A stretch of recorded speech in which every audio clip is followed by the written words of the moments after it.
Good evening. Welcome, everybody. Nice turnout this evening. We welcome to the Grandville Exempted Village School District Board of Education meeting on November the 17th. It is 6:31, and please rise for the Pledge of Allegiance.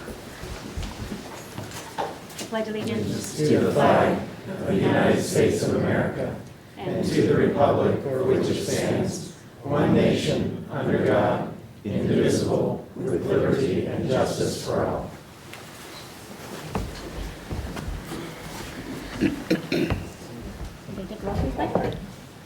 Dr. Corman. Here. Mr. Janice. Here. Mr. Miller. Here. Dr. Rantel. Here. Commendation. Yes, thank you.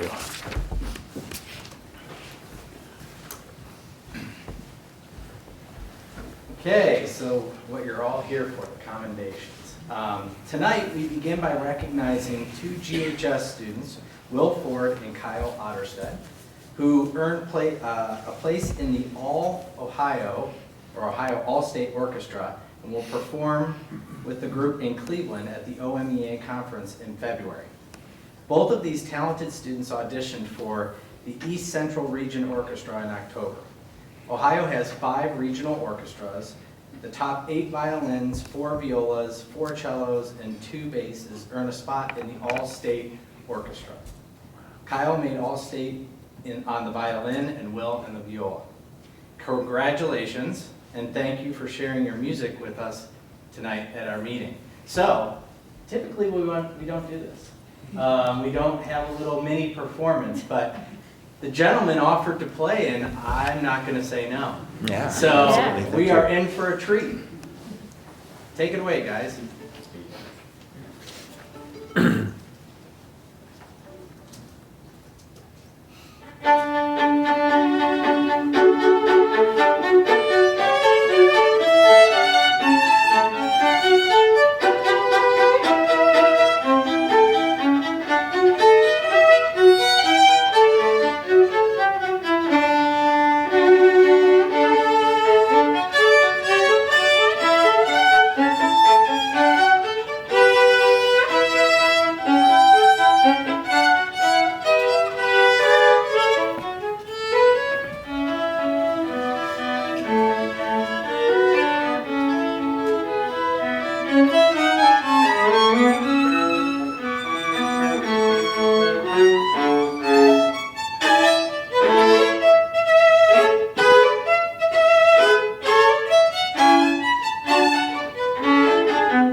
Fiddles, there you go. All right. Violas and violin.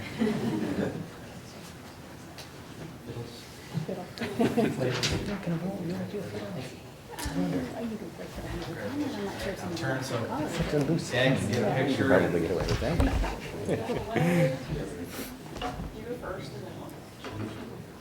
Snowing, you still have a play. Getting all day to practice at home anyway. I know. It's pretty weak.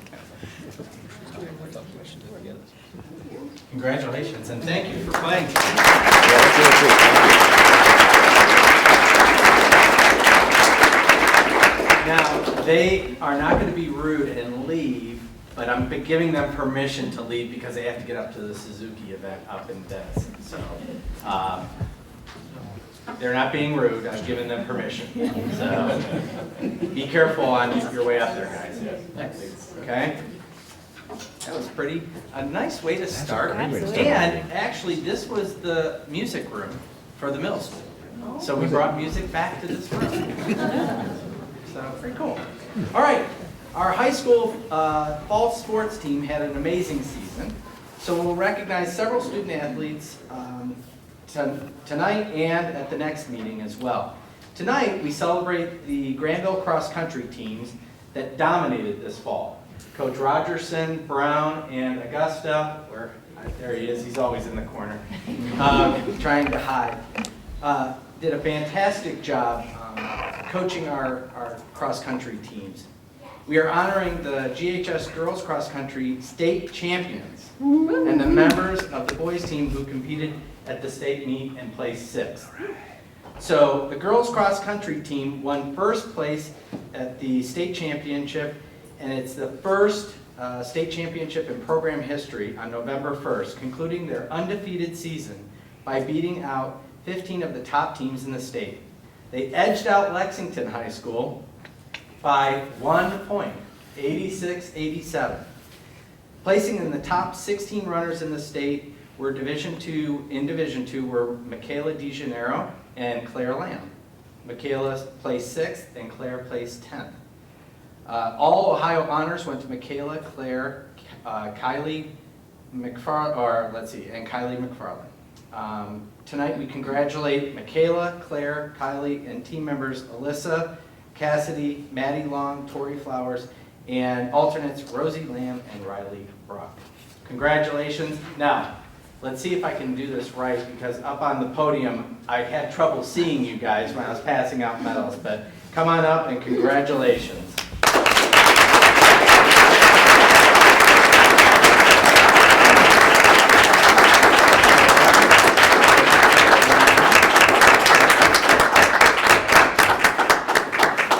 You should make them run for their, they didn't play, they should have to run.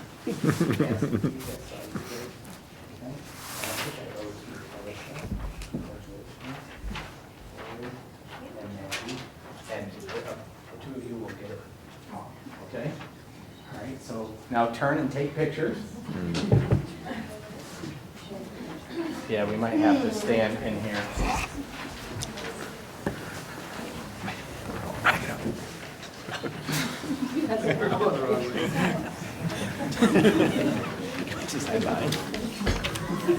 See, look at how nice they get organized and everything.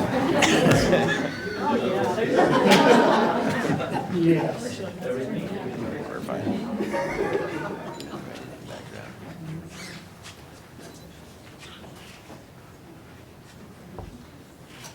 Great.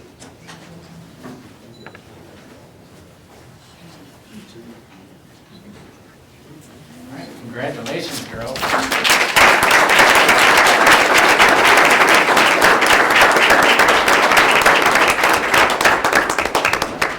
We also are celebrating the dedication and hard work of the GHS boys cross-country team who ran in the state meet, placing 6 out of 16 teams. Congratulations to Ryan Black, Joe Pappas, Johnny Lucan, Kyle Van Ness, Tyler Keenan, Robbie Weaver, Chase Rogerson, and alternate Stephen Fondries.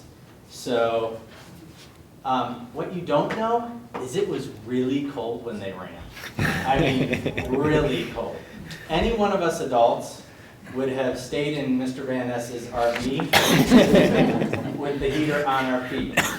They really, all of our student athletes did a fantastic job that day. So boys, come on up and receive your commendation.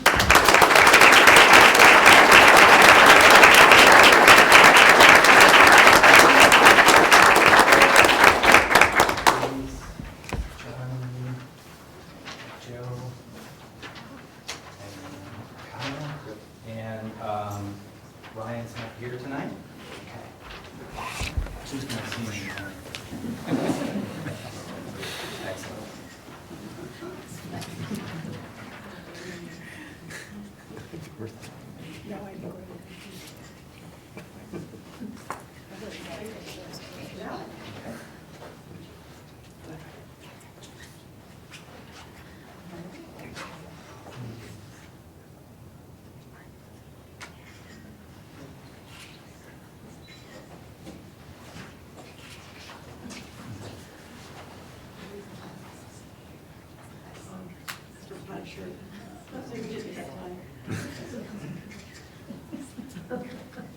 Hold it.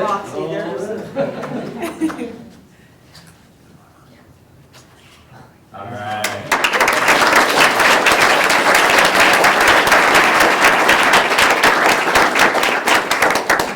Now, coaches, come on up, please. Christy, Mr.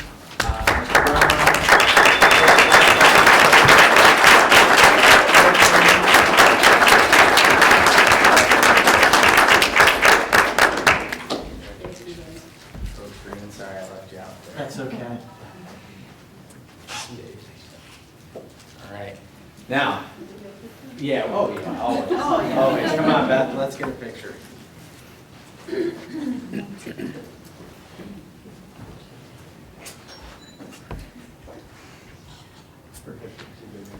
All right, congratulations.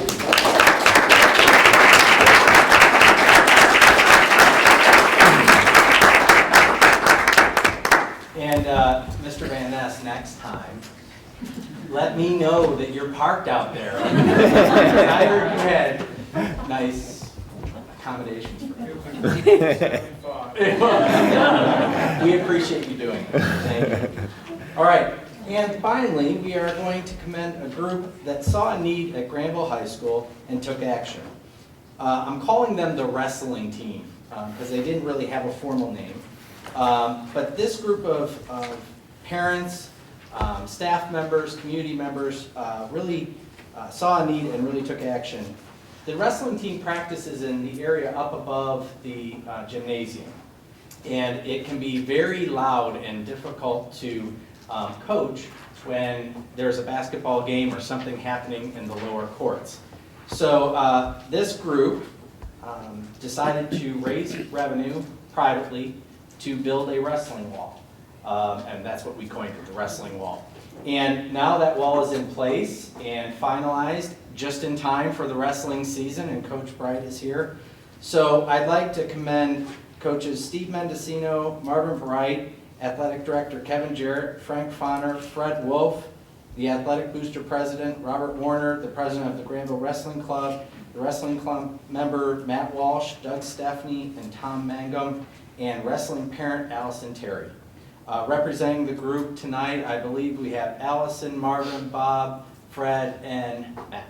So please come up and receive your commendations. We appreciate it.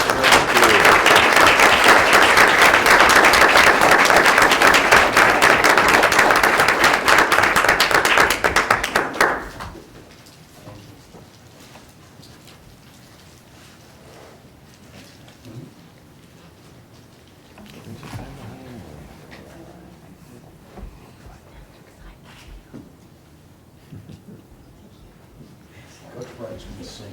Coach Bright.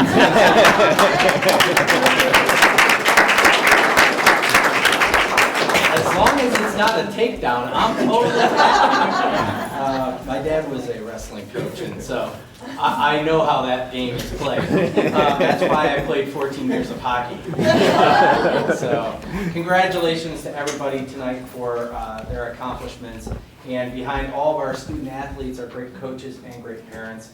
We are lucky to be in a community like Grandville. So thank you very much.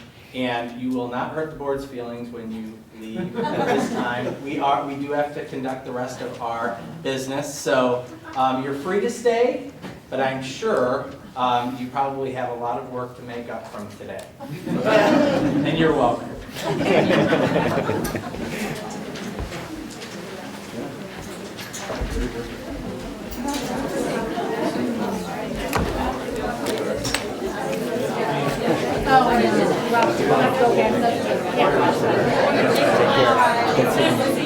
Thanks, Robin.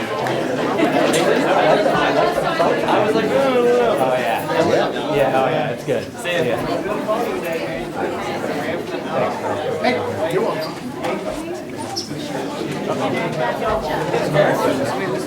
Fred, it's right here. Here, Davey.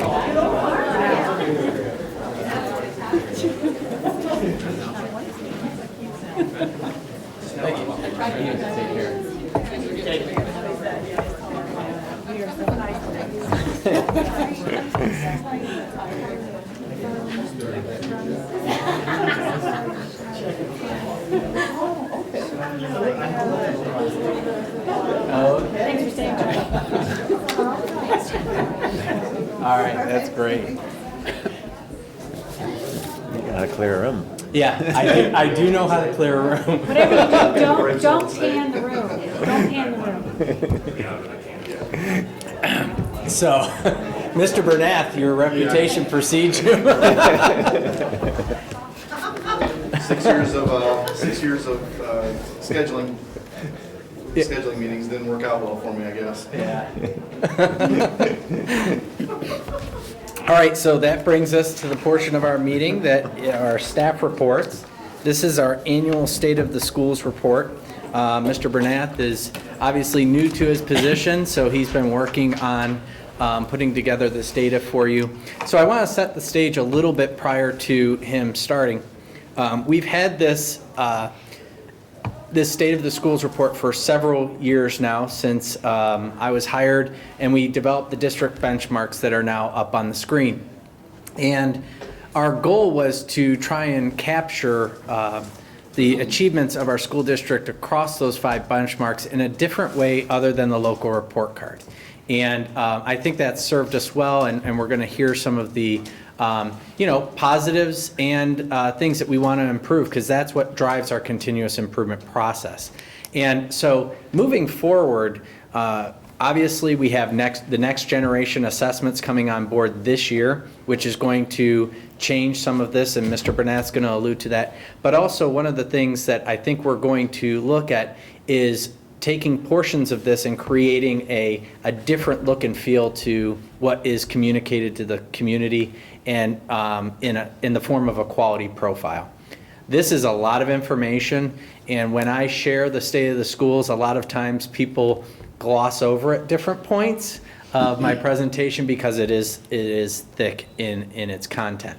So this is probably the last time you'll see it in this current version, and then we'll work to create a quality profile in the future. Okay? Mr. Bernath. The first benchmark that we're going to look at is the whole child benchmark. And to measure this particular benchmark, we've chosen a question from the exit survey that's given at the end of a career in a building for a Grandville student. So 3rd grade, end of GES, 6th grade, end of GIS, 8th grade, GMS, and then 12th graders in high school. And basically look at 4 questions in those surveys, and they're not all worded this way. They're worded for their, in terms of their age-specific needs. So like at the elementary school, I like school is a valid question. We don't ask it quite the same way at the high school level, although it's not much different. And what we do is combine the ratings from all 4 of those surveys to get an overall rating on, and do I like school? Does someone care about me? Do I feel physically safe? And am I challenged at school? And we have a 90% benchmark. And let me explain a little bit about the color coding that you'll see tonight. If you see red like you do here, that means that it has decreased and we are not meeting the benchmark. So if you look at 2013, we had 87.9% of our kids say I like school. 2014, we had 87.8. So we went down 0.1%. It's red and we're not meeting that benchmark of 90%. That's an area that we want to work on. It was an area that increased significantly from 2012, but went down that 10% last year. These 3 are green because they not only increased, they also met the benchmark. You'll also see yellow during the presentation. Yellow means that we've either increased, but we're still not meeting a predetermined benchmark, or we've decreased, but we're above the benchmark. So it's an area of we're not where we want to be, or we're headed in the wrong direction, potentially, in terms of the numbers that we're looking at. So I'll try to explain those as we go along. So those were the ratings for the school. Obviously, this is a very positive, especially this piece. I feel physically safe at school when you have 96% of the students respond in the positive. Top 2 ratings for that survey. That's something that that is our first and foremost priority in schools, that we keep kids safe. And in fact, they feel physically safe is definitely something that we should be proud of. Another benchmark for the whole child is that at least 85% of students participate in one extra and co-curricular activity. So again, this is yellow because we haven't quite reached the 85% benchmark, but 80.1% of students in grades 7 through 12 participated in some kind of extra co-curricular activity. I will mention that if we included the club sports that are at the middle school, we'd be well above the 85% benchmark. At the high school level, it's almost 90% of students. At the middle school, it's closer to 70% because club sports are not really part of our school program, so we don't count them in this metric. All things considered, our kids are really very involved in extra and co-curricular activities. They have a myriad of opportunities and different activities that they can be involved in, and they do so. And that's a wonderful thing. I think it's something that makes our school very special in terms of all the different activities that they have at their disposal. Okay, benchmark 2 relates to the world-class education. And what this will show is the average growth by grade level by subject. So the top row here, you have 3 stands for the grade level. R is reading, M is math, SC is science, and SS is social studies. And every year we get data from the state by grade level and by individual teacher if the students have met their growth targets, if they're below their growth targets, or they're above their growth targets. And this is an aggregate measure. It's all the students in that particular grade level in that particular subject. And we have 4 years of data below that as well. So just looking at grades 3 through 5, some things that I would point out that were positive trends this particular year. 3rd grade math, they went from below the previous 2 years to meeting their objective. New math program last year, Math in Focus, that's maybe not expected. A lot of times when you have a new math program, you'll see dips across the board because the teacher's getting used to the curriculum. There's that change in the curriculum along with the Common Core. It seemed to work out pretty well for them in terms of meeting their growth target this particular year. Another one is 3rd grade science. They've been met for the previous 3 years. They were above this last year. Along with areas for improvement, we're always looking at what can we do better, what are areas that are some concern that we may have. 3rd grade reading and social studies, 4th grade math and social studies. Again, the new math curriculum, while it was an improvement here, 4th grade saw a dip in their math curriculum. It's something that they've been working on since before school started in August with different meetings and so forth, and I'll talk about those here in a second. The reading scores that were below here and here, and then you have social studies that are below and both. Those two are really inseparable. When you look at K through, or any metric 3 through 12 that the state uses, whether it's high school, middle school, you can almost benchmark your social studies score on your reading score. When I was a high school principal, one of the things we always looked at for OGT for individual students is that if they had a certain score on the reading, that they were going to be pretty successful on the social studies and science because it's so much a reading test. You can almost benchmark what their score was going to be based on that. So to see that reading fell below here and then social studies fell below, that's not a surprise because those two are linked. If the students are having difficulty reading the test, they're not going to perform well on the social studies test, even outside of its content. So that's something that we've definitely looked at. One of the things that the 3rd grade has done, and some teachers in the 4th grade, they've worked on a book study on the gradual release model of education. They're looking at changing their instruction, and that's the biggest thing. If you see something like this is not working, the worst thing you want to hear as a principal or working with another teacher, hey, you know what, you didn't quite meet the benchmark you wanted to the previous year, so what are you doing? Oh, I'm going to do the same thing. That's not the right answer. So they're really looking at shifting their instruction using this gradual release model in their approaches. From the reading perspective, the balanced literacy approach is something that the elementary and intermediate school are working on.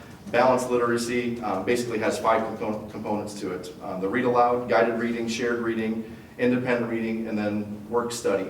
You may hear the teachers call it reading workshop. It's the same concept, it's just a different name that they use internally when talking about that. Mrs. Rogers at the intermediate school is working with teachers in 3rd and 4th grade, specifically in reading, helping them tier their instruction for different groups of learners.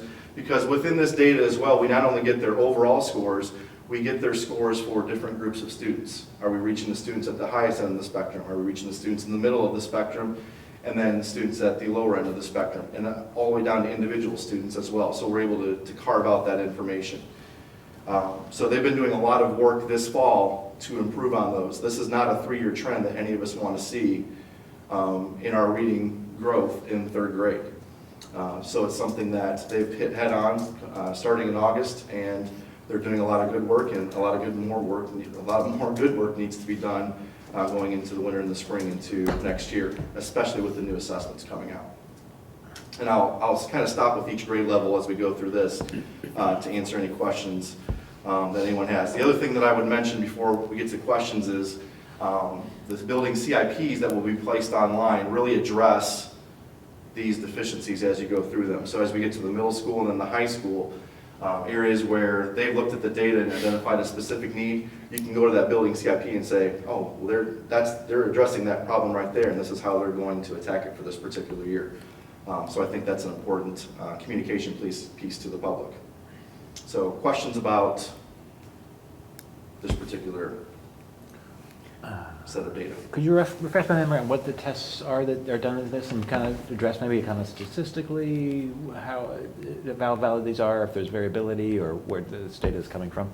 Sure, not all of these are state tests. Some of these are tests that are called vendor assessments, that we choose a specific vendor that the state of Ohio approves that we can get growth data from. So for example, reading and math are every single subject, and they will be going forward as well. They're tested on that every single year. Going into next year, social studies will be grades 4 and 6, and science will be grades 5 and 8. So every other grade beside that, we're going to use a Terra Nova test, which is an Ohio-approved vendor assessment to measure the growth of students. That Terra Nova test is used nationally. It's not just an Ohio test, but our results are compared within the pool of teachers from Ohio. Okay. Ryan, how does the continuous improvement plan, when it's put into place to address some of these, how do we measure that on an ongoing basis? At what point do we check for progress? Absolutely. One of the things that when you look at the CIP plans, there are measures of how do we know this got finished, and sometimes there are activities that need to be completed. So you want to complete a curriculum map, or you want to complete a diagnostic that you're giving students and use it to tier different levels of instruction that you're going to give in the classroom. Other things could be looking at different metrics along the way, like for example, using map data in the winter. And using that map data, are our kids growing from the map data that we gave in the fall to the winter as a mid-year check? Are they moving in the right direction that we want them to? Even though the map is not used in this calculation here, it can give you a mid-year benchmark, because this is just a one day, one test, one opportunity for students. Right, that's what I'm curious about, are ways that we can, on an ongoing basis, sort of benchmark our progress so that we don't have to wait until the one day at the end of the year for the test in order to measure on a year-to-year basis. Absolutely. And so there's two ways you can do that. The map testing, like I said, that's an external validation. So there's no bias. It's just somebody else giving us some feedback on our instruction that we're doing in the classroom. The teacher, within the normal flow of the classroom on a day-to-day basis, is collecting all kinds of formative data on how their students are progressing. So those two things combined can give teachers a real strong sense of, are my kids moving along in the right direction? If you think they are based on your formative assessments, and your map data then validates that, it's a pretty good sign that your kids are moving in the right direction. And that's when I talk about tiered instruction. They're using map data much more so to level that instruction as the year goes on than they probably have in the past. Okay. Thank you. And that's where Lisa's been a huge help in that process, along with some professional development that's taken place to use that data. I think it's important to note that when we started this process, we said all data is going to be on the table. The good, the maybe not so good. And we're going to look at it and be transparent about what we're trying to do to make it better, have better outcomes for students.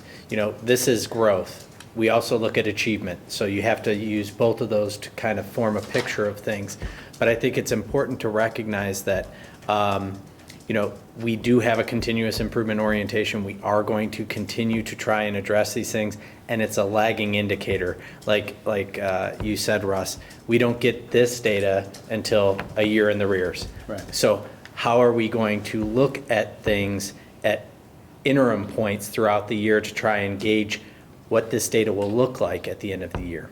Yeah, I think that's critical. I mean, what concerns me, and the point that Ryan made is, if you have a result and it's not an acceptable result, and your plan is to do the same thing again next year, especially if you haven't yet seen those results. Right. So I really, there's obviously room to improve. Mm-hmm.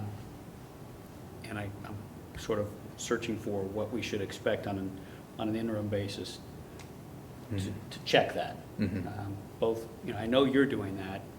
What should we look for, I think, from our perspective to do the same thing? And how can we help support that effort?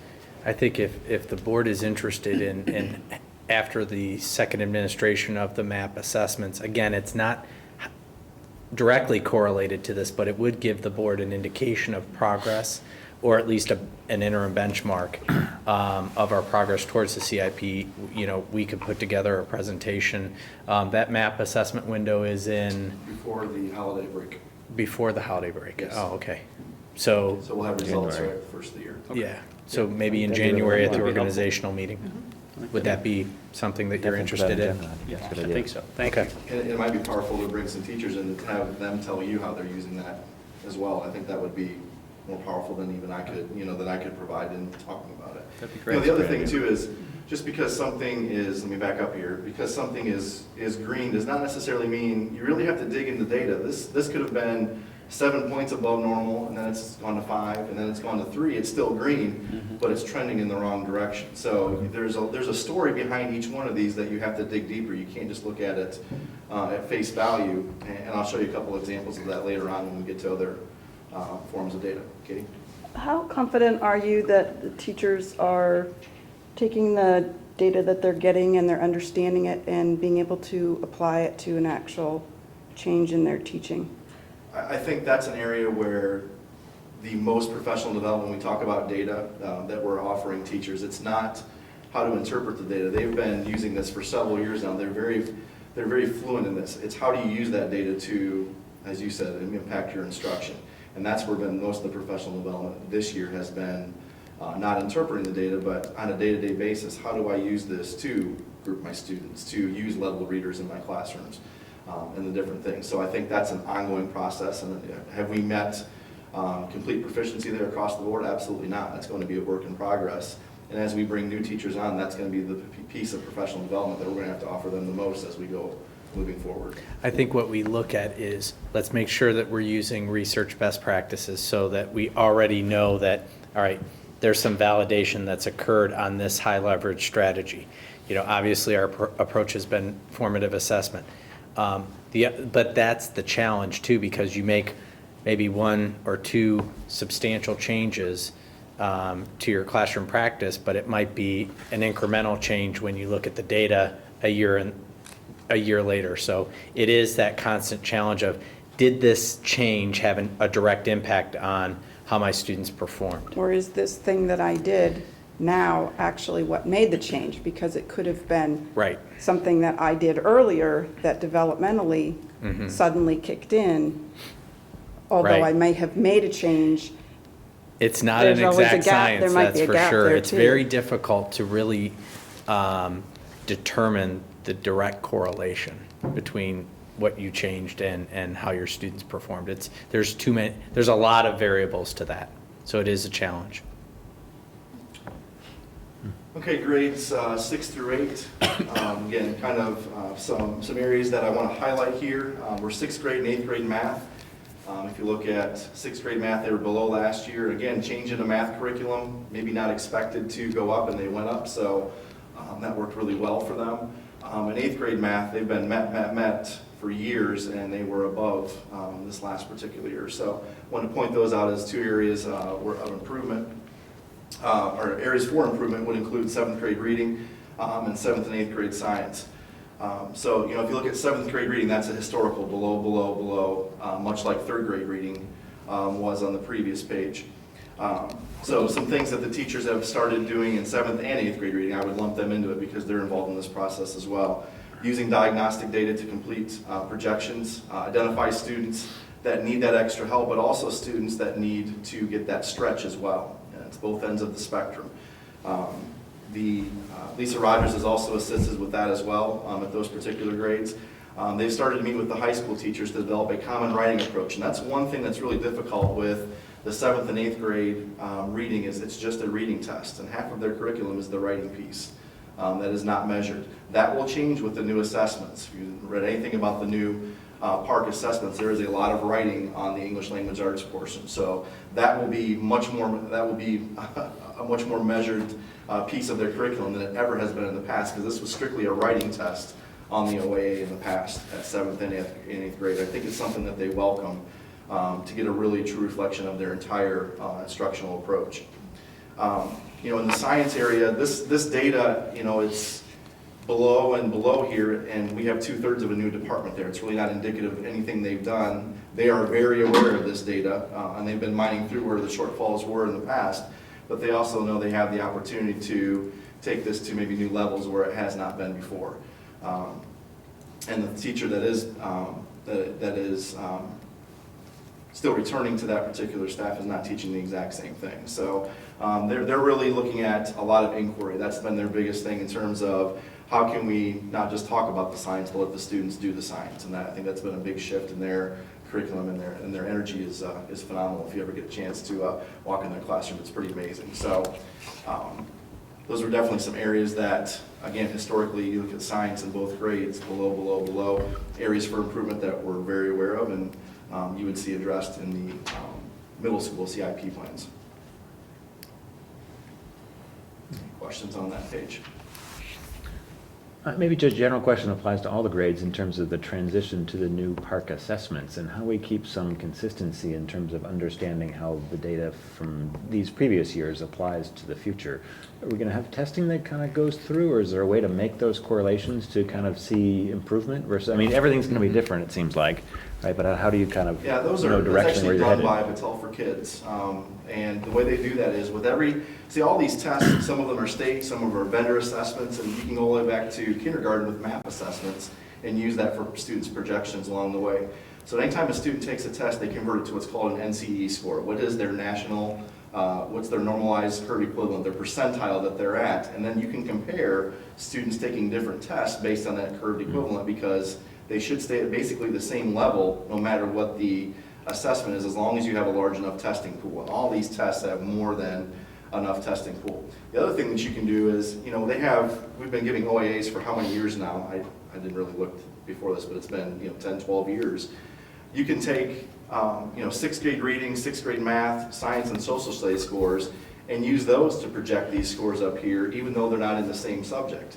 They can take a whole pool of scores and say, a student who scores this in reading, and this in math, and this in science, and this in social studies, what on average do they usually score on the 7th grade science test?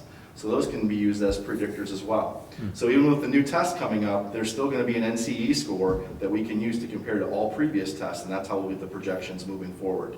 We're not going to get those projections until fall of 2015. Fall scares me. August fall or November fall. So, I'm a little worried about that. Because November fall, it's hard to change midstream if you get some data that maybe you didn't expect. August fall, we can definitely work with that. So it'll be interesting to see how that plays out. Yeah. The other point is, with growth specifically, you're talking about all the students in the same pool taking the similar assessment. So, it's not like, some are going to be taking OAA and some are going to be taking the PARC assessments. They're all going to be transitioning to the same pool. So the pool will fluctuate based on that new assessment for everyone. So it will still compare apples to apples when looking at creating a growth metric. But all those growth targets next year and projections that you'll get in the state of the schools or quality profile next year will be based on the new assessments. Right. Except for the Terra Nova tests in places where there are gaps where they don't test. Okay, then high school, pretty similar to previous years. And again, this does not tell the whole story. If you look at their CIP, there are specific subjects they're looking at that are trending in the wrong direction. So they are still above, but they are slowly going towards becoming yellow on this chart, and that's something that we're very mindful of. And then within each one of these subjects and grade levels, are we reaching all students? Are we getting the students at the top end of the spectrum, bottom end of the spectrum, and everywhere in between? So again, this is just an aggregate look. There's still room for improvement across the board here that we would look at in that particular building. So any questions on that piece of the benchmark before we get off growth for a little bit? Are there, going back to the middle school page, are there differences in the assessments, I'm looking like sixth grade reading versus seventh grade reading. You know, obviously above in sixth grade and below in seventh grade. Are there differences in the assessments themselves that we could attribute some of that discrepancy in performance to, or is it more basic than that?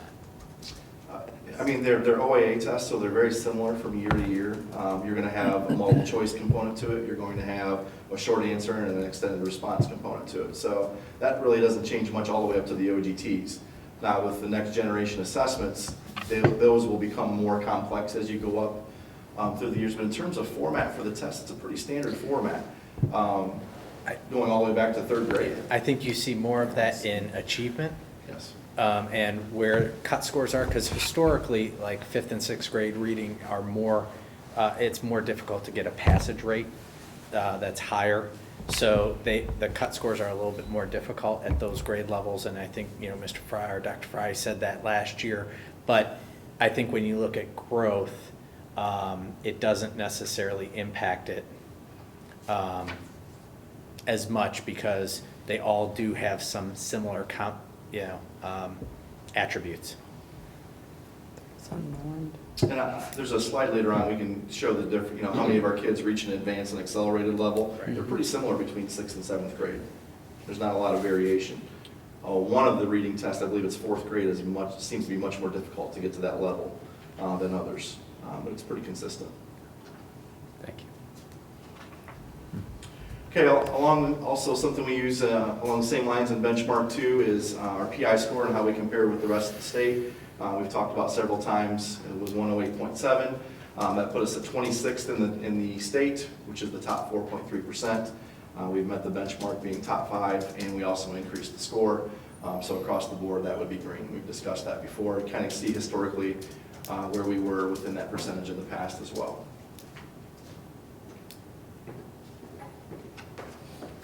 Okay, the next part, we're going to look at similar district group comparisons. These are our 20 similar districts that are recognized by the state based on a lot of criteria. Those are all listed up here: poverty, median income, enrollment, population with a college degree, etc. There's only one change this year from last year. Bay Village City is a new member of our top 20, and they replaced Brecksville, Broadview Heights in that metric. So other than that, it's the same 20. The 19 other ones are the same as they were the previous year. So what we do in this is we looked at advanced and accelerated. How many of our students are reaching those top 2 levels of OAA and OGT compared to those 20 school districts, and how do we compare with them? So you'll see green on here, we exceeded the average for the other 20. Yellow means we were exactly the same, and then red would be below. So we met we met the objective because 13 out of 19 we surpassed the similar district average. And this is the part where we look at achievement versus growth. And there's a lot of different ways you can look at data. If I just showed you this data, you would say, well, 7th grade reading looks really good. We have 5% more of our students scoring advanced accelerated than the average similar district in our comparison group. But their growth is also below. So it just paints a different picture that you have to look at data from all the angles to really mind what it's telling you and look for areas for improvement and areas to also celebrate. Some items that I would like to point out: 3rd grade math was below last year by several percentage points. They got up to the point where they're the same as our district, so even though that's the same, that's an improvement there. 5th grade reading had an 8% jump, so they were 1% ahead last year. They were 9% ahead this particular year. 6th grade math, right here, went up 13%. They were 5% below last year, and they went up to 8% above. 8th grade math went up 9%. They were just barely above last year. 8th grade science, even though they're below, they were 15 percentage points below the average last year. Now they're only 2% behind. If they would have a similar jump next year, obviously they'd be way ahead. So they made a significant improvement, even though that's still below compared to our similar school comparison. And again, really what this points to, again, if you want to look at it from a growth perspective and from a comparison to similar school districts, 4th grade math and 3rd grade reading are the 2 areas where they kind of show up again on this and that. So there's a a lot of attention being paid to that. This, with the new curriculum and so forth, I fully anticipate those teachers to rebound moving into this year. This was better than it was the previous year, so it's trending in the right direction, and those teachers are working really hard to make sure that keeps moving in that right direction. In terms of practice and pedagogy and all those things, what does looking at growth versus achievement tell you in what you might want to change in your practice? Go ahead. You know, achievement is just a number. And here's the thing I think we can all relate to, because we never had this data going through school. But if you just put an achievement bar out there and the students score above this achievement bar, so, you know, like passing on the OGT, you know, I was fortunate enough to be a test group all the way back when the 12th grade proficiency test started, and that was certainly an interesting time because we had no idea what they were for, and they told us it didn't matter, so you can imagine what that was like. High school seniors taking a test in April of their senior year that doesn't count for anything. It was an interesting couple days. So anyways, you know, if you look at it from that perspective, you know, students, and I'll use my thing up here, this is a line going straight across. If that's the cutoff line, you have students that start up here and they decline, but they never go below that line. They're not getting the education they need or deserve, and they're not growing at the same rate that they should be, but they never fall below that line. So you need the achievement to say this is where they're at, and they're reaching some kind of, are they ready for the next stage in their life, in their education, college, career, whatever it might be, but are they also growing at that same rate?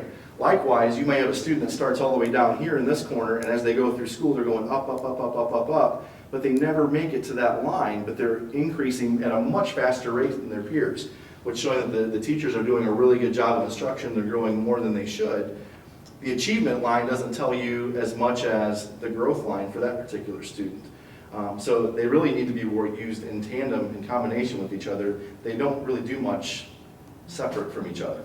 And that's the value of having both of those.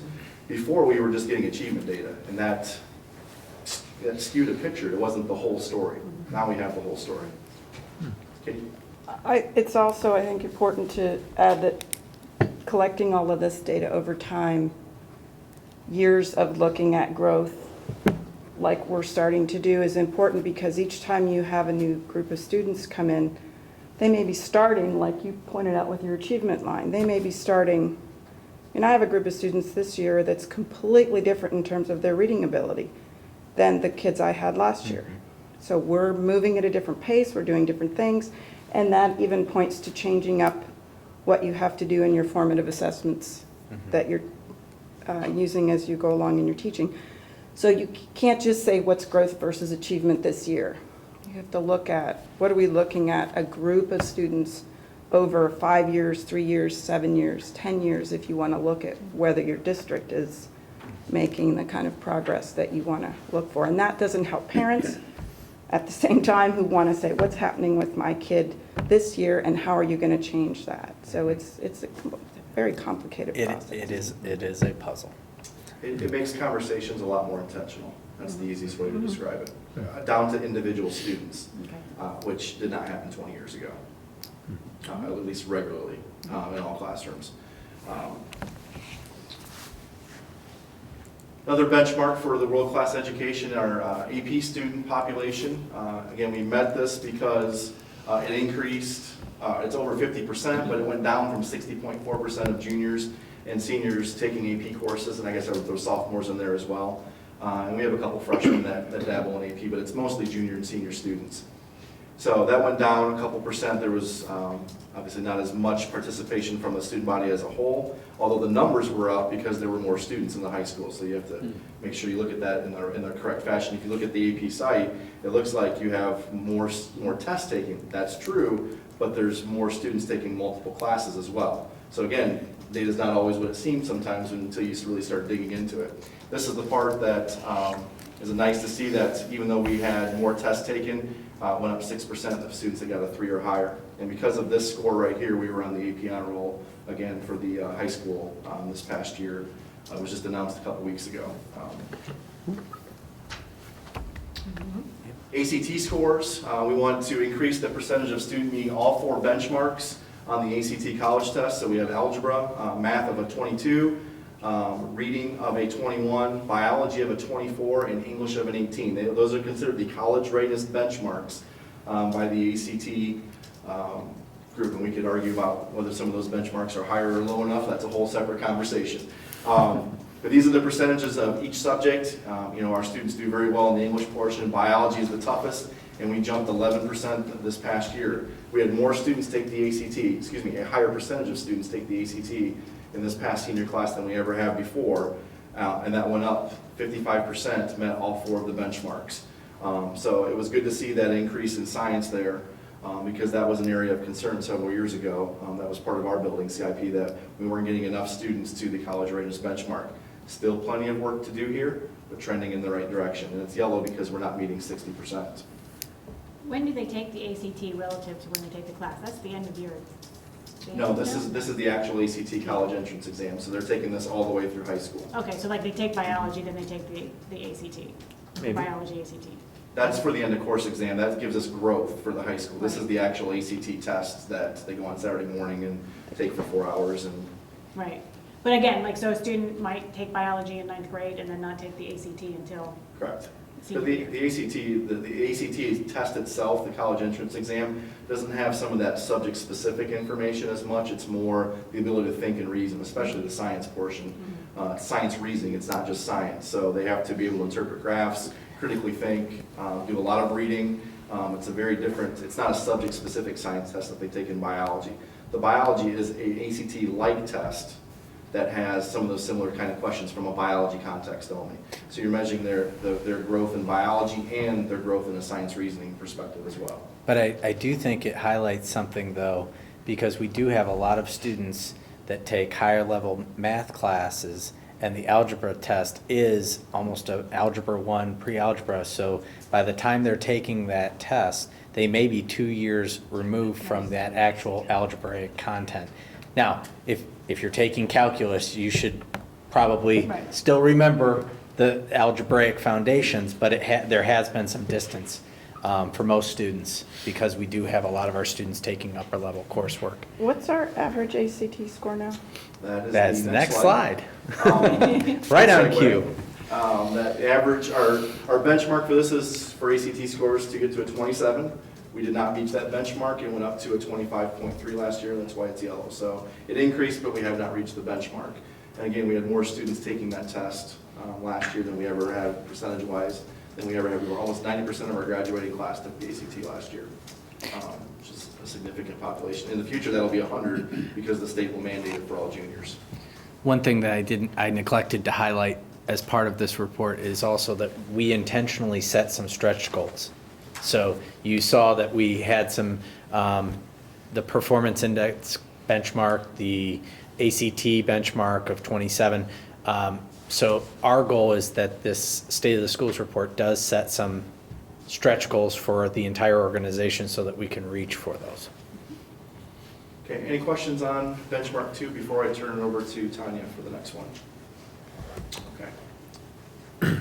Just wanted to say real quick, Ryan, when Tom Fry left, I was like, oh my gosh, he did such a great job with data analysis. And I feel that you've really picked up on a lot of those tools, but also internalized them based on your experience in Grandville and your experience kind of in the classroom as a principal. So thanks a lot for picking this up and doing a great job. Thank you for that, but it's also important that Tom's still a wonderful resource when it comes to this. So, I will not take full credit for this. He's still very invested in this district, so I appreciate his help when I need it. Yeah, great.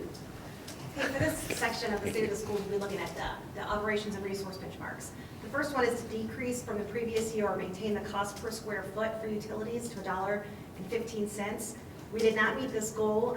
It went up to $1.26, and as you can see on the slide, that reflects the increase on utilities and not necessarily an increase in utilization. However, the Operations Committee is working on an energy conservation plan, so that is something that we'll be updating and implementing. Which is really surprising because our utilization didn't go up and we had one of the worst winters last year. Yeah. So we were really trying to limit that, but what's that group? PUCO?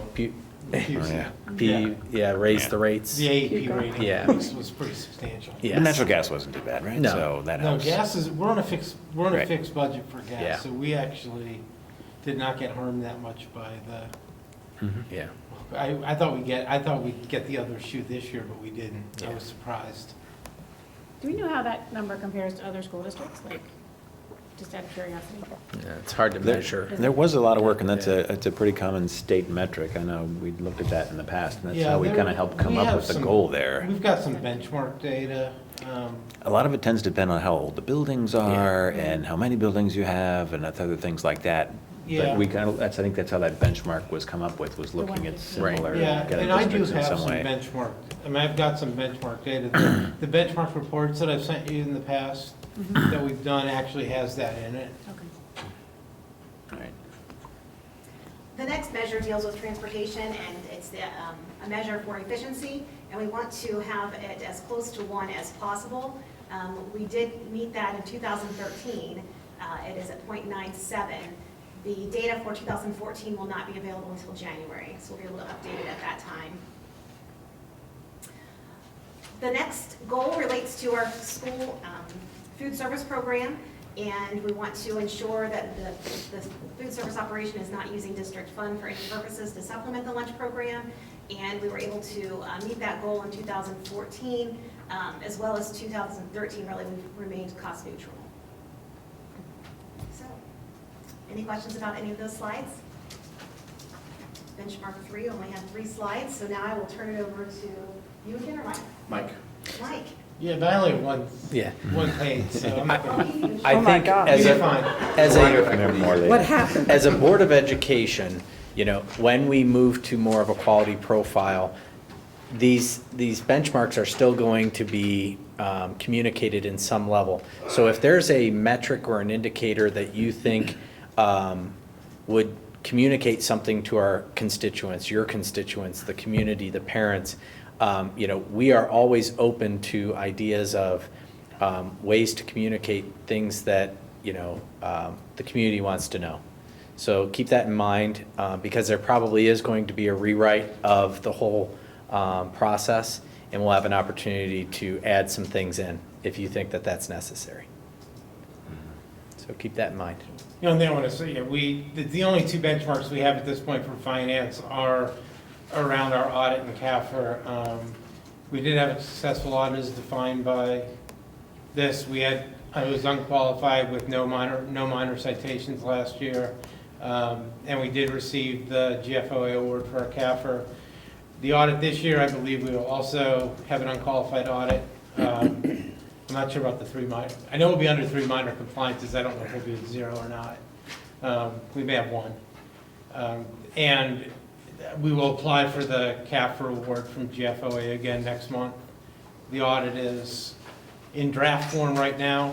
The state auditors will be back, I think, later this week to do the gap portion of the audit. They've done the cash portion already.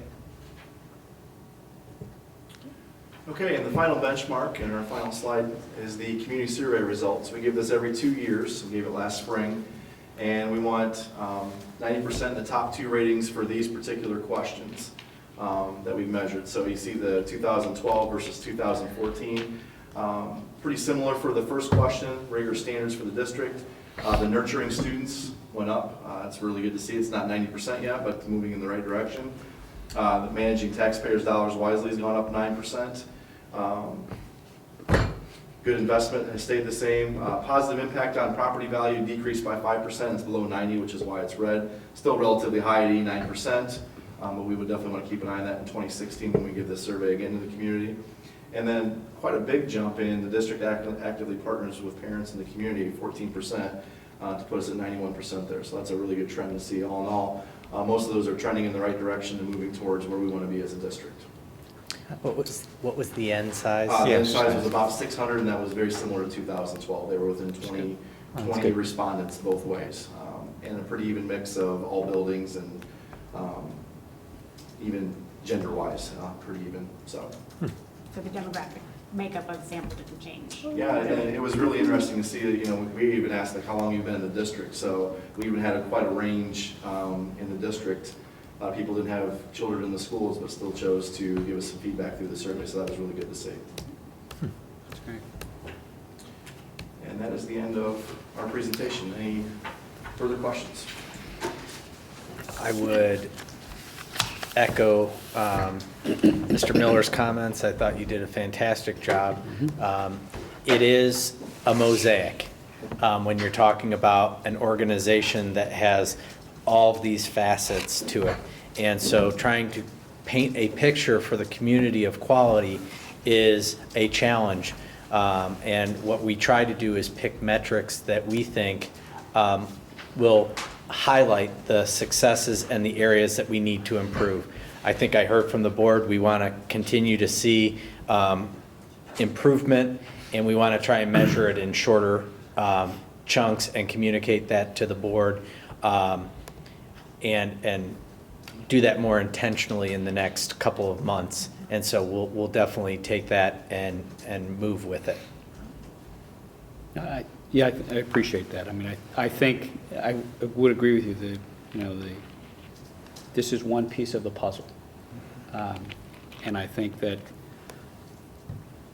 administration, the leadership, the staff are all working very diligently, intentionally to drive improvement across the board, which has been a consistent goal of yours since you came here, and I applaud that. I think we need to look at some of those areas where there are definite trends that don't meet the levels that we would expect them to meet, and figure out what we can do about them. And so, a shorter term interim report and a way to check that would be appropriate. The other comment I would have, that the very last number, the community's view that the district is really partnering and reaching out. I again applaud that and commend you and the leadership team. I think that has been a very intentional effort on part of your office, something you set out to do when you came on board, and the effort that you have made and others have made in the administration are really impressive. Reaching out to the various constituent groups in the community, the chamber, reaching up the hill to Denison, reaching out to various parent groups and other groups has been really nice to see, and I think it's reflected in those measurements. Thank you. I thought it was your voice on the automated calls every snowy morning. Well, I do think your ratings go up when you cancel school. Well, that's why we give this in the spring, try and get out of that window, because I do think that automatically inflates scores. Yeah. I heard my Facebook clout was off the charts Bet today. it was. So somebody said, "Mr. Brown rocks." Yeah, that's not my decision-making criteria, just for the record. I would much rather change that. Thank you, Ryan. Mike? Okay. I just have a very short presentation this evening on cash balance. We've talked about this a couple times as a board. We've been talking about this in Finance Committee over the last year. And what I'm going to come to you with is asking to adopt cash balance guidelines, not a formal policy, but just guidelines to help us, essentially to help us manage and to benchmark where we are financially, and takes, where certain levels of finances and certain levels of cash will lead to certain actions, or at least reporting. The reasons for having guidelines like this: it helps, financial sustainability, allows us to watch our cash flow trends and make sure we're getting through cash flow, short-term problems. There's budgeting targets in here for the board and the administration, and then really it can guide district investment strategies. If we know we have a minimum balance for X period of time, it does allow for longer-term investments. If there was actually anything worth investing in, it might actually do it. Because we have cash, there's nothing really worth investing in for a long period of time and tying money up right now. But if we did, again, this is a framework for allowing that. The key aspects of it, reflecting a minimal level of cash available to protect the district, so that we're, on something unforeseen happens, we're not in a position where we're scrambling to do something like meet payroll. We have to look at both a year-end and monthly cash balances. This is something, people tend to focus on the year-end, but there is that fluctuation. We've seen that in the past, I'll have a slide later, of where we are at our peak during the year versus our trough during the year as far as cash balance. The guidelines are not supposed to be overly restrictive or prescriptive, saying if you hit this guideline, you must do X or Y. It's more, and they are just guidelines. Policy would be a little more restrictive. And then again, looking at actual cash flow relative to targets and reporting it publicly and making it known, which is something I do normally anyway through the monthly report. Looking at potential guidelines and a basis for them, if we take a look at where we are right now, and we're looking at fiscal year 17 here, so we're looking 2 years out, we're projecting to have an annual budget of a little under $27 million. Right now I'm looking at about a $5 million projected cash balance at the end of fiscal year 17. And just a couple of different guidelines that you see in different places. Either you see 10% of budget, you see the highest month's expenses, 10% of total revenue. You may see 2 months of operating expenses as one of them. There's various different ones around. The one that we've talked about really, and which I'll be recommending, is this one on the right, which is 10% of total revenue. There was a feeling that, from the Finance Committee, that doing 10% of budget is in a way self-serving, that you can raise your own your minimum cash balance just by raising your budget. And that was not something that the committee thought was a good thing. And so we'll be looking at that last one. Just an idea that changing cash balance, this is what I talked about between your peak and your trough. If we go back to June of 13 and January of 14, in June of 13, at the end of fiscal 13, we had almost $1.6 million of cash at the end of the year. By January of 14, 6 months later, we were down to $400,000 of cash. Essentially what this is saying, because of the pattern of how we get money through the year, we have about a $1.15 million difference between our peak and our trough. And that's something that we need to keep in mind. If you try and budget to zero, which some people do advocate, I'm not one of them, but some do, if we're budgeting that to zero, where does that leave that when we get to January? You have to leave enough, project enough and leave enough cushion to be able to operate through the year. So the recommendations of the Finance Committee, there should be financial guidelines with respect to the cash balances. Again, as I mentioned, they're most comfortable with the target based on revenues rather than expenditures, and the 10% was seen as a reasonable guide. This is what our current cash balance over 2 years looks like. The green line in here is now reflects the cash balance guideline, the 10% of revenue. And you see that right at this point through the whole 2-year period that goes from July of, a few months ago out through June of 2016, every month we are projecting to be above that level. What that could do, what this could tell me is it gives me the ability, I can say, well, I could take $2 million and I know based on our policy and based on our guidelines, we could invest that for a long period of time for a better return. Again, if the returns were good, I would do that. The returns aren't worth tying money up for 2 years right now. But again, that's one of the good parts. And again, you see projected, you see the drop from June of this year, June of next year through January of 16. And again, we have a $1.2 million drop. So the same thing we showed on the earlier slide is we still have that peak to trough issue. This is what the guideline actually would look like, what I'm recommending it say. Basically, I'm not going to read the whole thing to you. We have the 10% of annual revenues and kind of the actions how I should be reporting this to you, what it's based on, what the guideline, kind of the guidelines say, and where the board should start considering alternatives when we reach certain points. And that's really about all I want to talk about tonight. It gives you an overview. If this is something that you're comfortable with as a board, I will probably come back at the December meeting and ask that you adopt these as guidelines. We don't have to go through the two-step process. It's not a formal board policy. So happy to answer any questions. I've been a big proponent of making this a guideline just because it's hard to know what you're going to face in the future, and if you have a policy in place, you might tie your hands in some extent.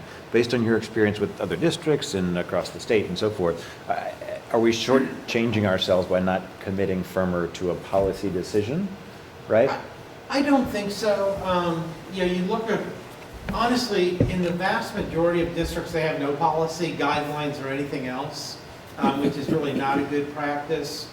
What we've seen working with other districts is you've got some that do policies, some call them guidelines, some call them goals.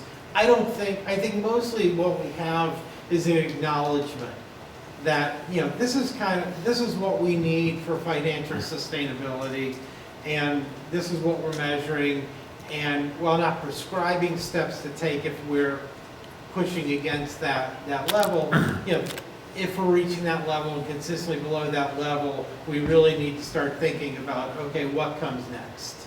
We're approaching possibly not being sustainable. And so what are the next steps that, you as a board, us as administration working together need to take? But I don't think it makes a big difference whether it's a formal policy or not. Mike, in the past, I know when we've had bond rating conversations, this is something that the rating agencies like to see that's in place. Do you think this will position us better in the future when we go to refinance? I think it absolutely does.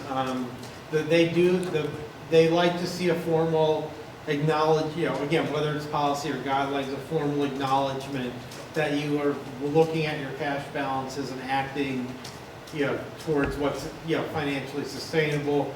We may have to go through something like this next year. We have the option of refinancing almost $27 million in bonds. It's a little different than the 1.3 we did this year. It's a lot bigger deal, and so we may be under more of a scrutiny as we get we go to refinance the bonds. And I think this will help us with our ratings and potentially with the interest rate we may get on the refinancing. Yeah. I think the rating agencies would, I agree with you, I think they view it as a sound and disciplined financial cash management practice. And I think from our perspective, adding another benchmark to the measurements that you take would be useful. Clearly, it's something that if it happens, if you dip below that or come close to it on a infrequent basis, it's different than if you're continually operating in that sort of red zone, which, as you pointed out, Mike, is an indication that there are other issues to address. So, I like the suggestion. I think it'd be a nice tool for us to have. All right. Yeah, thanks for getting Thank you. Thank you. Thanks, Mike. Sorry. Good night. Good night. I would welcome that. Turn the heat up. Nothing. I'm not saying a thing. Yeah. All right. Mr. Brown, Yes. could you turn the heat up a little bit? Yes, absolutely. What, Chuck put his jacket on? Yeah. Yeah, That was the hit. I felt for him like ages ago, and, We're trying to reach that benchmark. oh, that's right, our utilization, you better not turn it up. Okay, before we get into the substance abuse policy conversation, I want to kind of frame the conversation for the board or the discussion. In a few minutes, you're going to approve a laundry list of policy updates that are provided by OSBA that we had a first reading on, and tonight will be the approval, second reading and approval. One of the things that really has probably not been looked at in depth over the last several years is the extracurricular substance abuse policy. That is embedded in the student handbook at 7th and 8th, or 7th through 12th grades. And so what I want to do is just kind of tell you a little bit about our policy currently, and talk about some of the violations that we've had related to that substance abuse policy, not in detail, obviously. And then give you an opportunity to discuss that as a board to see if there's something that you would like to provide guidance to the administration moving forward. So we do have an extracurricular substance abuse policy. It is embedded in the Code of Conduct, and it prohibits substance and devices including mind-altering substances, all tobacco products, drug paraphernalia, counterfeit drugs, and non-alcoholic beer, as well as all of the other alcoholic beverages. The policy is oriented towards discipline, but also has a component that is a positive action to address such substance abuse or potential dependency issues. So there is a component of being proactive or taking a positive step of treatment, as well as discipline and components within the discipline code.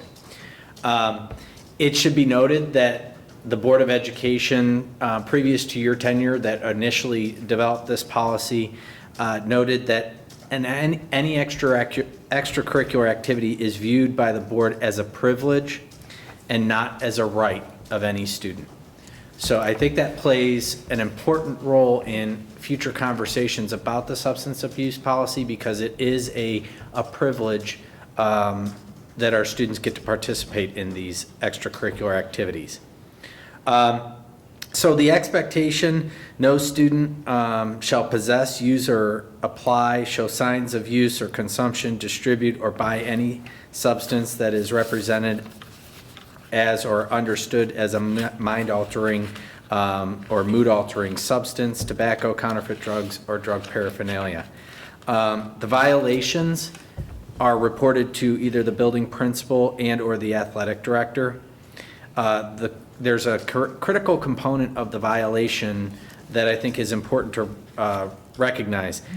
The violation must be observed or verified by employees of Grandville Exempted Village School District or law enforcement officials. So that threshold of credibility and verification really is a pretty high threshold. So violations really have to be observed directly or verified by our employees or the law enforcement officers.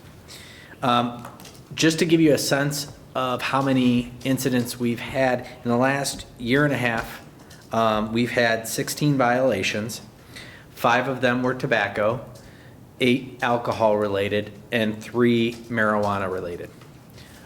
So that gives you a sense of the observed and or verified incidents of substance abuse. I will tell you that we are probably more in the range of 30 incidents that we probably investigated, but did not come to a resolution of meeting that criteria of observed and verified.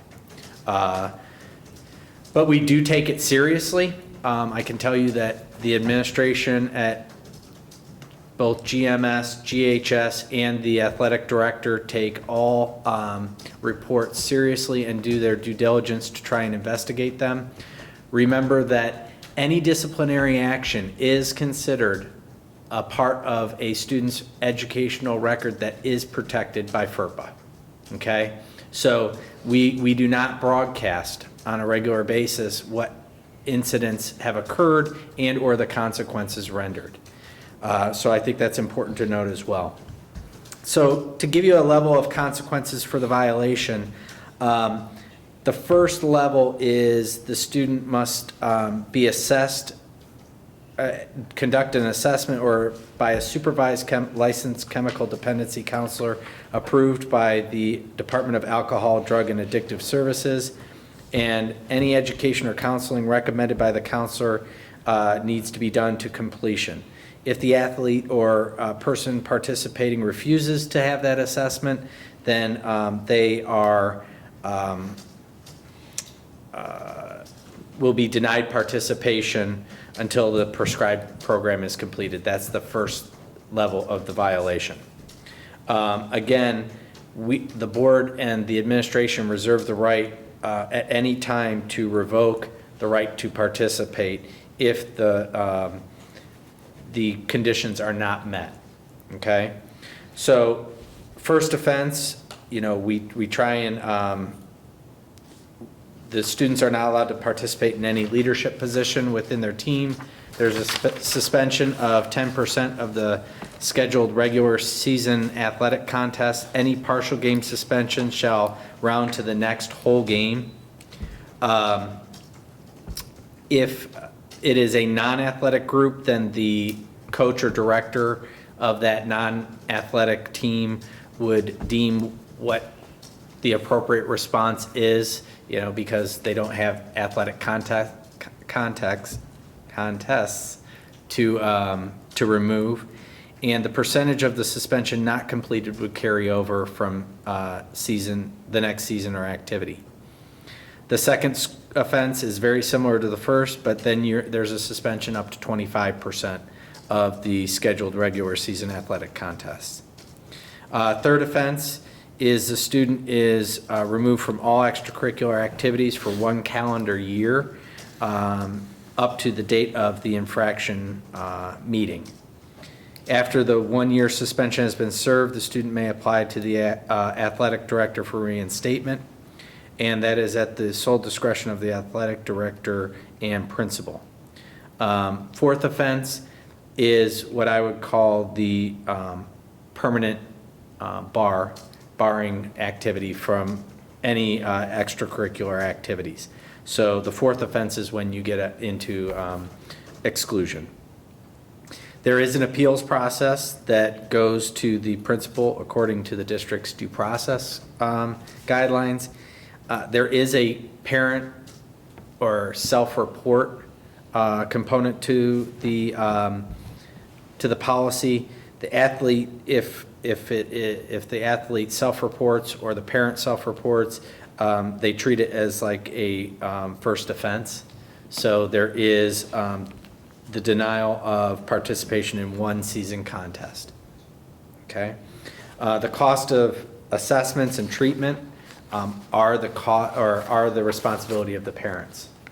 And then there are a bunch of definitions of what is extracurricular, what does it mean to possess, what is showing signs or use of consumption, what's the definition of distribute, mind-altering substances, counterfeit drugs, drug paraphernalia, and what does verified mean.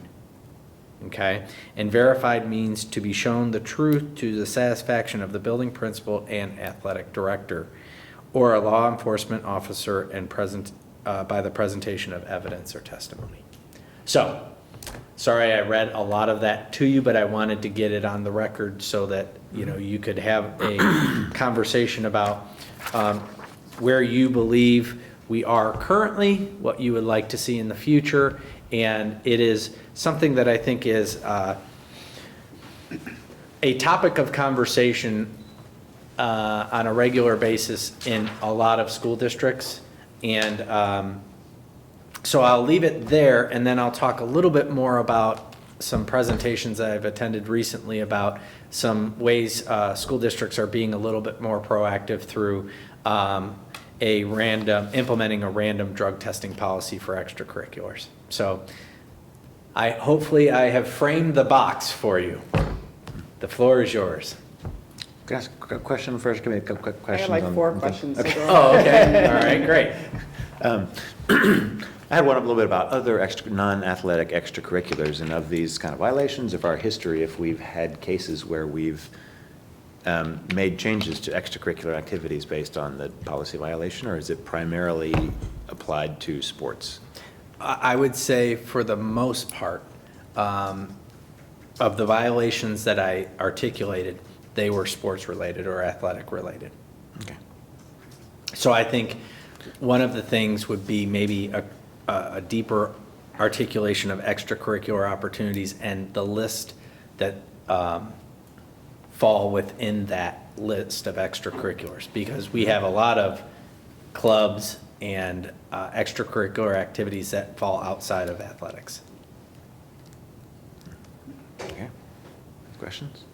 Okay, I'm just going to blow through them and you can write them down and answer them. Okay. All right. First one, on the definition of the substance. Yes. So this does not include anything that's outside of the mind, mood, behavior altering that might be a prescription drug. No, prescription drugs are in here. Is that what your question is? Well, partly. I'm getting at different kinds of things like Ritalin, like steroids, Okay. et cetera. So, Okay. because they may be included in this, but I couldn't tell from the Okay. definition. All right. Second question is, I asked you, I think about this in just an informal conversation once, but the part about verification with a law enforcement officer. So because we're a public entity, is someone obligated to involve a law enforcement officer? Or at what point is one obligated? So for example, Okay. if I'm the coach and I suspect something, I may not be calling a law enforcement officer right then because I haven't observed anything, for example. But then Correct. if I observe something, am I addressing it internally or am I obligated to contact the law? How does that work? If coaches or staff members believe that a criminal act has occurred, okay? So drinking under the age of 21 is a criminal act. They are obligated to call law enforcement. Okay, so then it's a dual process. Right. It's not. Now, the law enforcement is not obligated to call us. So. Right, well, that makes more sense. Yes, because that's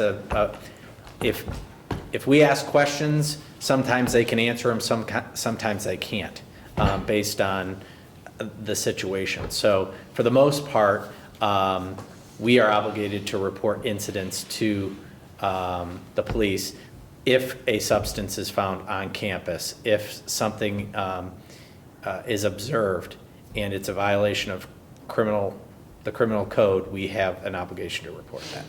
Okay, and then if someone is suspected or observed to use something during the school day in the academic setting, does it affect their extracurricular participation? Absolutely. So it's not just that it is, so those policies are. Yes. Because since this is just the extracurricular. Yeah, that does not preclude them from the student code of conduct for the offense that took place within the school. Okay, and then those are my questions, and I'll have another comment later. So. Okay. As a follow-up to her last one, if the offense happened outside of school, it's still there's still a hit against them, and they still have to go through the filing. If it's verified. Observed or verified. So Yeah. like at WITS, Yeah, in front of WITS, I don't Yeah. want to imply anything at WITS. Right. In front of WITS, for example, is what you're. Right. absolutely. You know, somebody, Anytime. a coach observes. Yes, Yeah. absolutely. How are most incidents reported or found out? I would say, well, I don't know, Mr. Burnett, parent referrals, some, other students. Okay, If it's during the school day, it's usually other students, Yeah. by and large, that are. Aware? self-report or reporting. You know, like, this is Yeah, going on, yeah. and Yeah. We need to find out what's going on. For the outside of schools, it's mostly police reports. Yeah. But we hear of, not from the police though, Right. Yeah. so. This is a little bit more of like, what might we do or look into, but you had said that the portion of the policy that, about violations and how we verify them, either that has to be observed or verified by a school district employee or a law enforcement official. You had said that's a high bar for identifying a violation, but what else would it be? It's almost a bar that has to be there, because otherwise we would be opening ourselves up to exposure to lawsuits.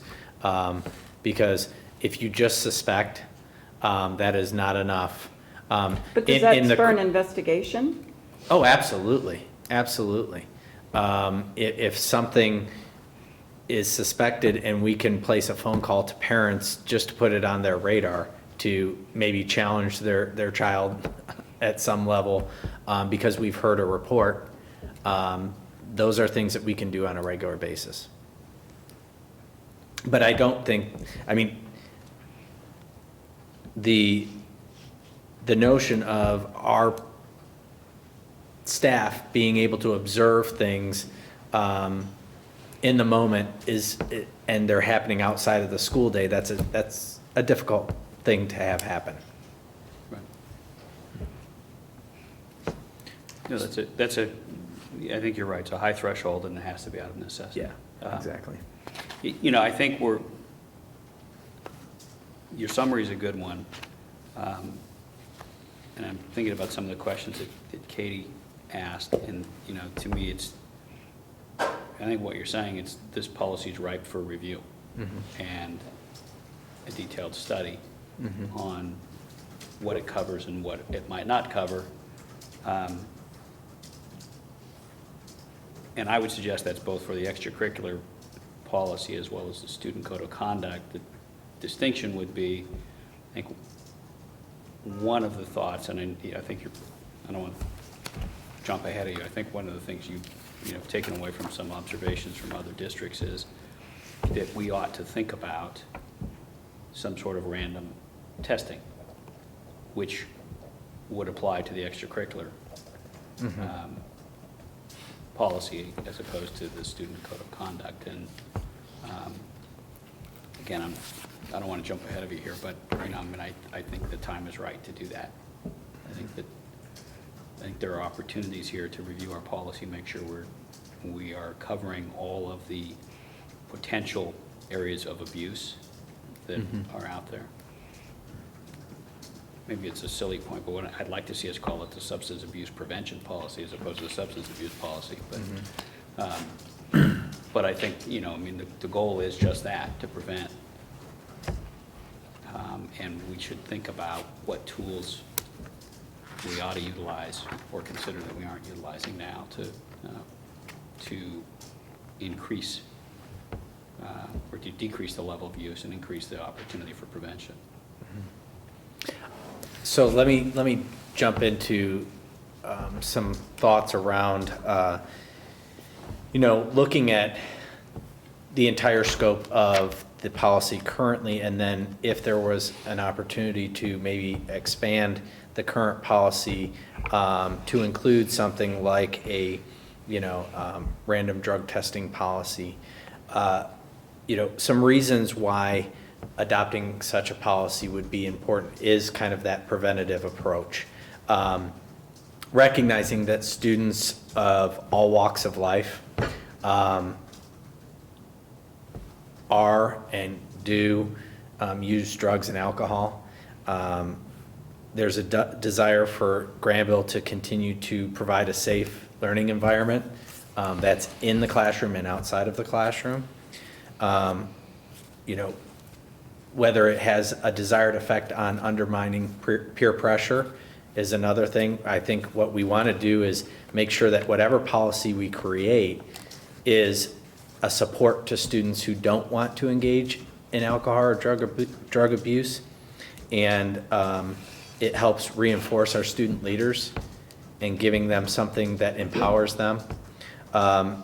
And I think it's generally promoting the safety of all students, which is, again, something that we look at in the state of the schools.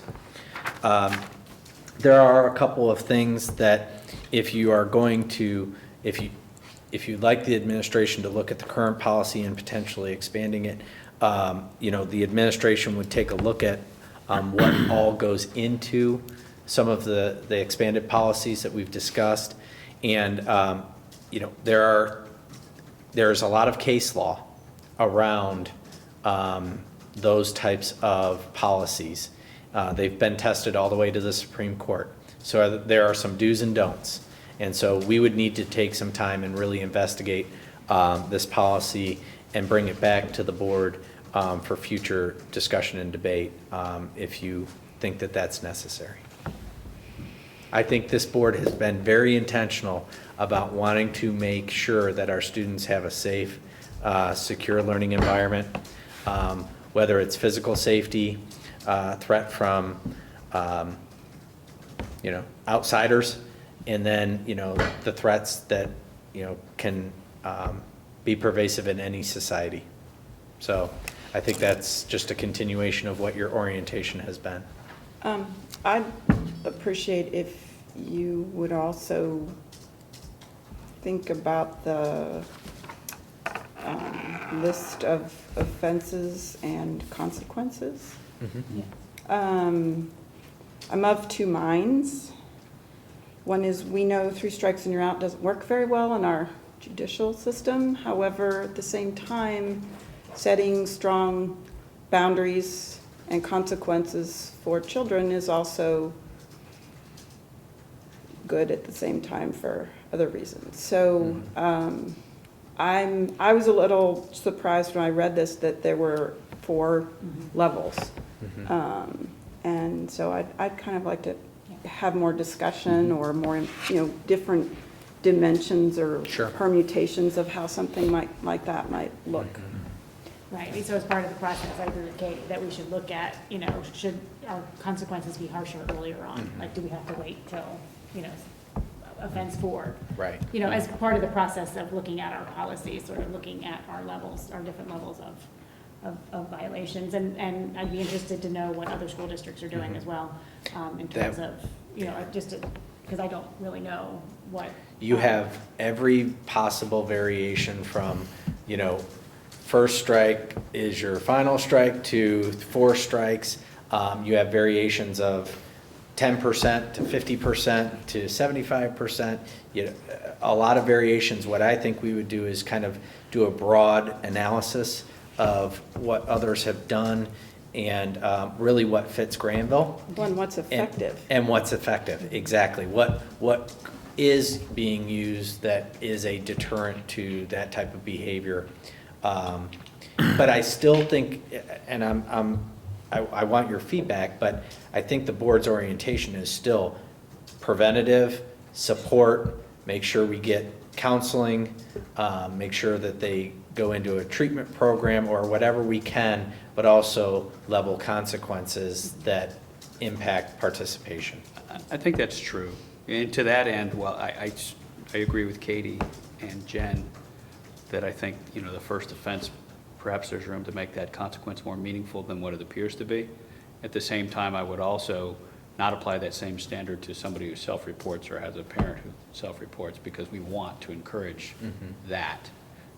So I think, there are nuances we have to look at. But yeah, I think that the board has been very consistent about health and safety. I will say, I've heard from people, I don't know it's a widespread perception or not, that people question the effectiveness of our current policy, of whether there are consequences. And a part of that is, as you indicated, the privacy concerns that are implicated there. When someone is caught, we don't trumpet it. We can't trumpet it. But I think that one of the things I would encourage you to look at is whether there are ways to characterize that so that it does have a deterrent effect. Because if we have a policy, no matter how strong the policy, but no one believes that anyone is ever sort of caught as a result of that policy, then it loses a great deal of its deterrent effect. So, and that's going to be a really hard balancing act to achieve, but I think we have to look at it. Right. And the board could set some report mechanisms, much like bullying. We report to the board annually about Yeah. incidents of bullying, we could do something that built in a reporting mechanism, because I think this is probably the first time in the 3 years that I've been here, or 4 years that I've been here, that I've reported to you numbers. So I think we could think about that at the board level, the governance level as well. Well, the piece too, within all of this is the character development piece that you touched on in a couple of different ways that everybody's sort of Yeah. put upon. And I mean, I think too, communication in terms of presenting a realistic picture of school culture is also important. So that reporting mechanism, while I think it's great to report to us, there may be other ways that we can respect FERPA, but also help people to understand what youth culture is like in general and what youth culture is like in Grandville, which may or may not follow typical trends. I think there's a lot of people that don't want to hear about this too much and so forth, and don't want to admit that we have an issue, right? But I've been approached by kids, right, who really have a problem with this. And I've been approached by coaches. And the coaches said, the policy is not strong enough, right? And so I think to the extent that we're trying to effectuate a cultural change, I think that being aware of it is the first step, right? I think there's an opportunity to engage our extracurricular leaders as well, right? In not just look as a written policy change, but really as a cultural change. How do we make people aware of the policy, make people aware of the issue? I think, coaches and extracurricular leaders are great role models for kids, and I bet there's a lot of them that don't talk about this, right? And I think there's probably an opportunity there to enlist those folks that work for us, right? To kind of just at least make sure the policy is clear, right? And maybe even to take their own spin on it, right?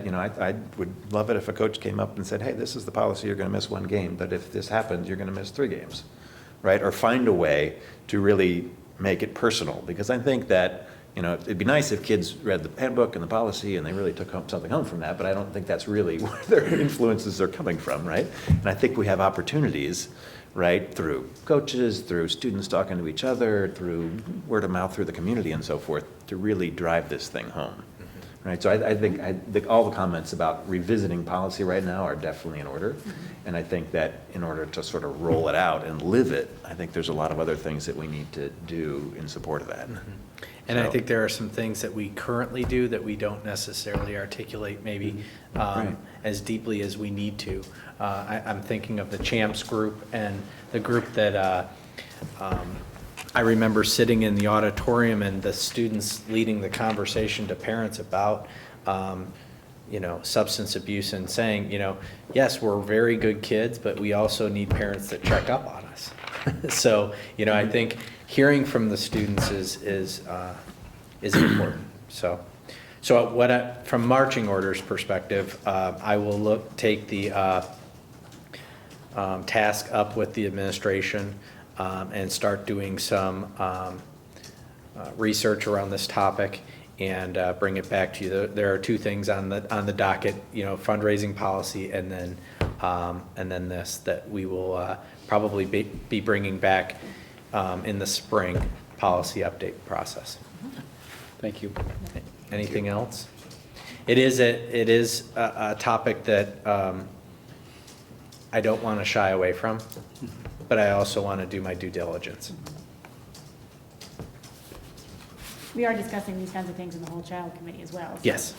In the whole child committee, this issue gets discussed quite a bit in terms of well-being and, what we can be doing. So if there's avenues that, It's a great place to we vet could- it and flesh it out. Yeah, I'd we like could to see certainly- more community input through that channel or Right. any other channel that can Right, give us so some guidance here. If there's, so if the community, if Yep. this is near and dear to your heart, they can certainly come join us in the whole child committee. Okay, thank you.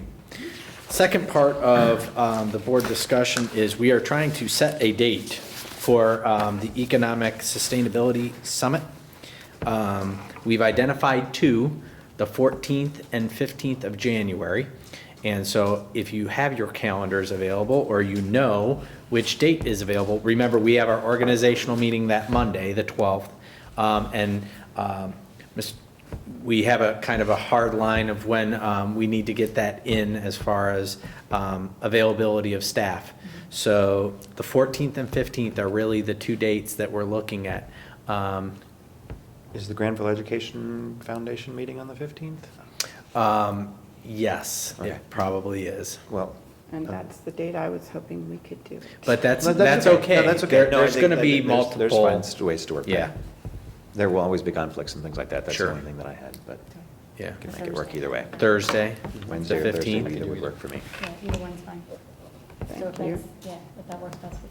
Yep. If you have a, you know, a I definite have less to opinion. prep for the next morning. Yeah. So I will have to check on availability of either the middle school or the high school, but I'm assuming that we would hold that event in either the auditorium or the little theater at 7 o'clock. So Chuck, you'll be helpful in communicating that we plan on bringing this to the community on January 15th in an open conversation at 7 o'clock. And I'll get you the location tomorrow. Okay? Excellent. Thank you. That leads us to public comment. Public comment. If anybody would like to make a public comment, please approach the podium, give your name and address, and you can speak for up to 3 to 5 minutes. Michael? Seeing as there is none, we will move on. Okay, excellent. Board report. Do you want to go first? Because I sort of want to have a little bit of discussion about what's happening legislatively. Sure, I am pulling up my email right now with a little bit of details on the Grandville Education Foundation grants. To give you an update on that, I'll just read through the list. I mentioned last month that this is a record year in terms of the amount that the Grandville Education Foundation is handing out, which we're very proud of. They've had great results with their investments and great support from the community. Among the list of the awards is an award for global greatness to the Grandville High School for Mr. Hopping, Gamer, Redding, and Simmons. The Science Olympiad, which is a new thing that's just coming up on our agenda. Yep. Finally. What's that? Finally, we Yeah. have Science Olympiad. $1,500 grant going out to Mr. Grishow, thank you. Right. Word processing Grishow. keyboards at the intermediate school, learning pads for Space at the elementary school, 3D printer, which will be shared between the high school and the middle school, counting steps program for Ms. Irvin at the intermediate school, and a book scanner for the high school. These were all great grants that came out, and we were really proud to be able to support all of them. Again, a record year for the Grandville Education Foundation, who is now out and working on their fall campaign. So please, everyone, keep that in mind and help spread the good word. Letters will be going out this week. Right, so hopefully you'll all be receiving those, and any community members that you can encourage their support would be sincerely appreciated. Thank you. Do we know how much was awarded? $19,500. Yes, we do. Yeah. Yeah, that's great. Good. Thank you, Thomas. Mhm. There's three, I'm going to mostly focus on the legislative piece of my report today. Three pieces of things I wanted to talk about or to raise and get information on. I guess the first thing is that we received today from OSBA word that the House is likely to vote on House Bill 597, which is the repeal of the Common Core. They're likely to vote on it this week. Or that's what the word is, and they're currently only hearing, support for the bill right now. They're not taking any opposition testimony. Have they ever taken opposition testimony? Yes, Once. Oh. So right now, they're hearing lots and lots of, the opposition side. So OSBA has asked us, to, even if we've contacted representatives before, to do so again, just to make sure that, we're being heard. So And that's something the public can do too, not just us, right? Absolutely, the public can Yeah. do that too. So I was going to draft a letter, of appropriate length that, if you want to take and tweak yourself, just to get the ball rolling, we can do that this week as an effort. That'd be great. So, And we, on behalf of the board, Mike and I can communicate with Representative Hottinger and Hayes on your behalf And as well. probably the speaker as And well. speaker, yeah, Yeah, they said go to everybody. yeah. I don't know if you all noticed, but the bill passed out of committee to the House the morning after the election. Yes. And it passed out of the Which committee? Rules and, rules and it Rules. wasn't even in the education committee. so, Correct.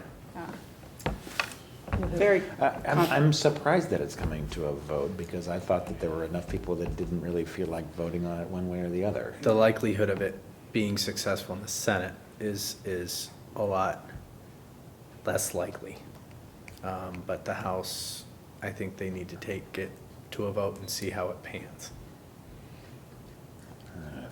I kind of got the impression that they were only going to put it to a vote if they thought they had enough votes for it to pass. So, stay tuned. And just to remind you, if it does pass, the plan, ridiculous, is to adopt the old standards from the Massachusetts. So this year, we would still be on what we're on. Correct. And then next year and for the following 3 years, it would be the old standards from Massachusetts that they gave up for the Common Core. And then after that, it would be standards written by Ohio, I guess the Board of Education, the Ohio Board of Education. So current 8th graders would be educated under 3 different standards before they graduate. So, Current 8th graders would still do a better job than the legislature. yeah. Yes. So,